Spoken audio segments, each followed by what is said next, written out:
ये छठी मैया को पॉलिटिकल बैटल में टूल की तरह इस्तेमाल करना लग रहा है मुझे तो।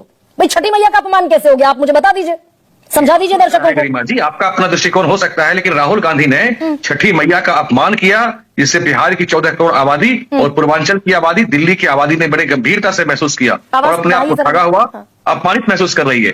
राहुल गांधी का ये ड्राफ्ट, उनका बयान तो दिखाया, लेकिन आपने उनका आधा बयान दिखाया। मैं पूरा पढ़ देती हूँ, मेरे पास पूरा बयान है। प्रयोग कर रहे हैं। गरिमा जी बोलने तो दीजिए, बोलिए ना सर। हम लोगों से बहुत प्यार करती है, मुझे पता है, जरा बोलने दीजिए, लेट मी कंप्लीट फर्स्ट। तो ये ड्रामा वाली जो उनका बयान था, उनकी बखलाहट थी, ये कुछ दिन पहले, ये सांस्कृतिक आतंकवाद है। ये सनातन संस्कृति का अपमान करना, उस पर इस तरह से हमला करना, ये कांग्रेस कोई आज नहीं कर रहा है। चाहे शंकराचार्य की गिरफ्तारी हो, चाहे स्टालिन का कहा हुआ हो, सनातन को समूल नाश करना हो, ये इनकी संस्कृति रही है, शुरू से करते आ रहे हैं। नहीं, लफाजी से नीरज कुमार नहीं चल पाएगा। यहाँ सबसे बड़ा सवाल पर मैं आपसे बतौर बौद्धिक प्रवक्ता ये पूछ रही हूँ, पढ़ दूं क्या राहुल गांधी का पूरा बयान? मैंने सुना है, आप पढ़, उन्होंने कहा कि मोदी जी ड्रामा कर रहे हैं। उन्होंने कहा है छठ मैया पर जब मोदी जी अर्घ चढ़ा रहे थे, तो उन्होंने अर्घ देने को ड्रामा कहा के संबोधित किया। अर्घ देने को ड्रामा नहीं कहा, एक सेकंड रुक जाइए। बचाने से वो नहीं बचेंगे नीरज कुमार, मुझे बचाने की कोई जरूरत नहीं है, लेकिन मैं फैक्ट को ना बीजेपी फैक्ट डिस्टॉर्ट करेगी। अभी रुकिए जरा नीरज कुमार, रुक जाइए एक सेकंड। बीजेपी अगर फैक्ट डिस्टॉर्ट करेगी, कांग्रेस अगर फैक्ट डिस्टॉर्ट करेगी, मैं उसका एनालिटिकल व्यू दर्शकों के सामने रखूंगी। अभी रुकिए एक सेकंड। राहुल गांधी ने कहा, पहले मैंने टीवी पर देखा, एक तरफ यमुना का गंदा पानी, उसको अगर कोई पी ले या उसमें घुस जाए तो बीमार हो जाए, दूसरी तरफ छोटा सा मोदी जी के लिए तालाब, दूर दूर से पाइप से पानी आता है। एक हिंदुस्तान मोदी जी वाला हिंदुस्तान है। अगर मोदी जी को छठ पूजा का ड्रामा करना है तो साफ पानी आएगा, वीडियो कैमरा आएगा, उससे 10 गज दूर हिंदुस्तान की सच्चाई दिखेगी। एक तरफ नाटक होगा और दूसरी तरफ, एक तरफ नाटक नरेंद्र मोदी का ड्रामा होगा, दूसरी तरफ हिंदुस्तान की सच्चाई होगी। भाई इसमें झूठ है क्या कि छठ पर वो आर्टिफिशियल तालाब बनाया आपने? गरिमा जी, जब आपने मुझे बुलाया है तो सुन लीजिए। तो राहुल गांधी बात कर रहे हैं कैमरे की और वीडियो कैमरे की। तो आज जहां जहां छठ पूजा होता है, हर घर के हाथ में हर जगह मोबाइल है, हम लोग वीडियो का, फोटो का यूज करते हैं। और आप वाले विधायक, ये तो बेशर्मी की पराकाष्ठा है साहब। आपको गरिमा जी, आप दिल्ली में रहती हैं, आपको पता होगा, आप पार्टी ने 2018 से 2024 तक जमुना के घाटों पर छठ पे प्रतिबंध लगा दिया था। अरे भाई इस पर आइए ना कि छठी मैया का अपमान कैसे हो गया? बीजेपी ने आर्टिफिशियल पॉन्ड गंगा के पानी का बनाया, छठ पर की नहीं बनाया प्रधानमंत्री के। और एक घाट को हम लोगों ने वासुदेव घाट को स्वच्छ बनाया, उसके एक छोटे से हिस्से को हमने स्वच्छ बनाया। दिल्ली के वासी भी, पूर्वांचल के वासी भी वहां मोदी जी के साथ छठ कर रही थी। क्या परेशानी इनको हो गई साहब? नहीं, शुद्ध कहाँ बनाया? वो तो आपने दरअसल एक पाइपलाइन डालकर गंगा का फिल्टर पानी, पीने लायक पानी, उससे आपने यमुना को अलग कर दिया। अलग नहीं किया हमने, वहीं पर उसको साफ पानी ला करके वासुदेव घाट को स्वच्छ किया। प्रधानमंत्री नरेंद्र मोदी के लिए ना, नहीं, वहां की जनता के लिए। वहां की जनता वहां छठ नहीं कर रही थी क्या? इतने छोटे से घाट पर, इतने छोटे घाट पर सारे पूर्वांचली और छठव्रती स्नान कर लेते। हजारों सैकड़ों महिलाएं वहां थी, इसमें कोई संशय नहीं। और पूरी दिल्ली में जो जगह जगह यमुना में रोक लगा दिया था, पूरी दिल्ली में भी तो छठव्रती स्नान करते हैं ना, वहां शुरू हुई है। तो आपको आपत्ति नहीं होनी चाहिए गरिमा जी। आपको इस बात के लिए बीजेपी को शाबाशी देनी चाहिए कि उन्होंने एक प्रयास किया यमुना की सफाई का, जिसका नमूना देखने को मिला। और ये लोग गंदी राजनीति करते हैं। एक तरफ माननीय मोदी जी छठ को दिल्ली के आईएसबीटी पुल पर कितने छठव्रतियों ने स्नान किया? जी, दिल्ली के आईएसबीटी पुल पर जो यमुना है उसके नीचे बह रही है, उस पर कितने छठव्रतियों ने स्नान किया होगा? आईटीओ पुल पर कितनों ने किया होगा? निजामुद्दीन बैराज पर कितनों ने किया होगा? कोई आंकड़ा है क्या नीरज? आजकल देखिए क्या ऐसा क्या है कि छठ लोग घर में ही अपने आंगन में छत पर बनाकर ज्यादातर लोग करते हैं।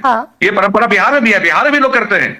बिहार में मुख्यमंत्री जी के यहाँ भी घर में छठ होता है। तो और हम लोग लगे हुए हैं कि छठ को यूनेस्को की विरासत की पहचान मिले। ये एनडीए का सांस्कृतिक संकल्प है। और ये लोग सनातन को धूमिल करने में लगे हैं, ये नहीं चलेगा। नहीं, एक सेकंड, नहीं, मैंने कुछ और सवाल पूछा आपसे।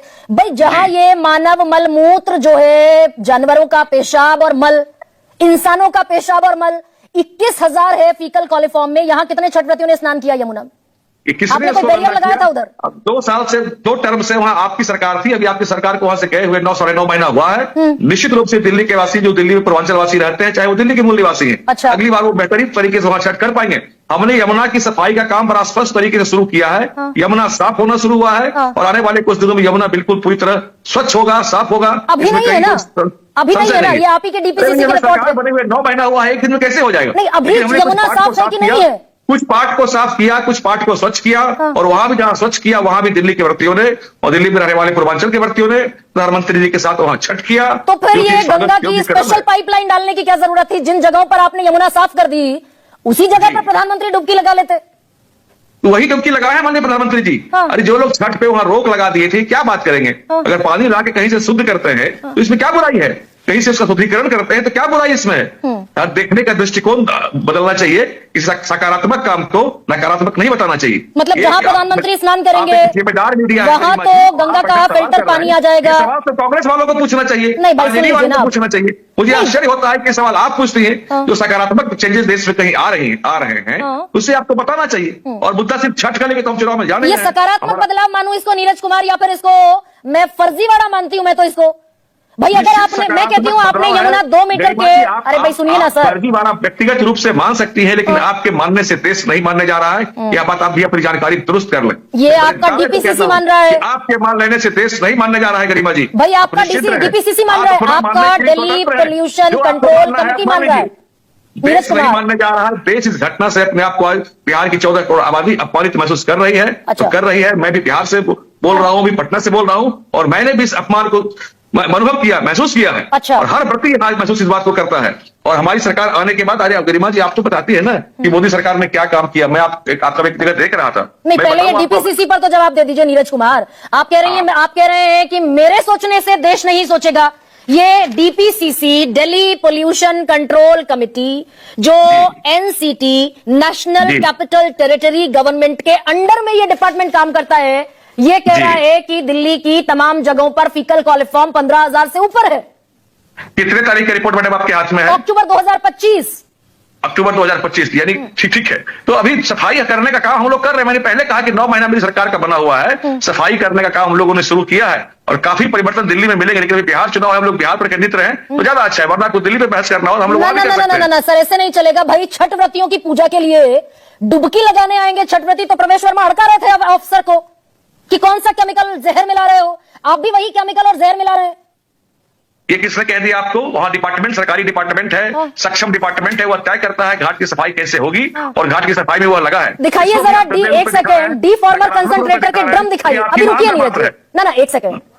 ये जिसे जहर बता रहे थे प्रवेश वर्मा अरविंद केजरीवाल की सरकार में, वो डी फॉर्मर कंसंट्रेटर के ड्रम दिखाइए जरा, वो नीले वाले जो छिड़के जा रहे हैं। 19 अक्टूबर को भी छिड़का गया वो जहर। अब नीला ड्रम दिखा के डराइए मत लोगों को आप। अरे सर, हाँ नीरज कुमार, मतलब ये भगवान को, धर्म को, आस्था को पॉलिटिकल टूल बनाया जा रहा है ना चुनाव में। जी नहीं, बिल्कुल नहीं। हम लोग धर्म की राजनीति नहीं करते, हम संतुष्टिकरण की राजनीति करते हैं, सबका साथ सबका विकास की बात करते हैं। धर्म की राजनीति, तुष्टिकरण की राजनीति कांग्रेस के लोग करते हैं। भाजपा से मुसलमानों को डराकर उनका शोषण करते हैं, उनका वोट लेते हैं। मोदी जी की कोई एक योजना बताइए, कोई एक योजना जिसका लाभ मुस्लिम भाई बहन नहीं लेती हो। और अरे भाई, अरे तालाब बनाने पर, नकली तालाब बनाने पर राहुल गांधी का सवाल उठाना छठी मैया का अपमान कैसे हो गया? मैं फाइनल सवाल पूछ रहा हूं। अर्घ डालने को ड्रामा नहीं कह सकते। अर्घ डालने को ड्रामा कहना निश्चित रूप से छठी मैया का अपमान है। नकली तालाब बनाने को ड्रामा कहा है, अर्घ को ड्रामा नहीं कहा। यह सांस्कृतिक आतंकवाद है। और इतना ही नहीं, उन्होंने पीएम को नाचने वाला भी कह दिया। यह पीएमओ का अपमान है, भारत के प्रधानमंत्री का भी यह अपमान है। और प्रधानमंत्री मुजरा करने वाला कहेंगे वो किसी का अपमान नहीं है। प्रधानमंत्री तो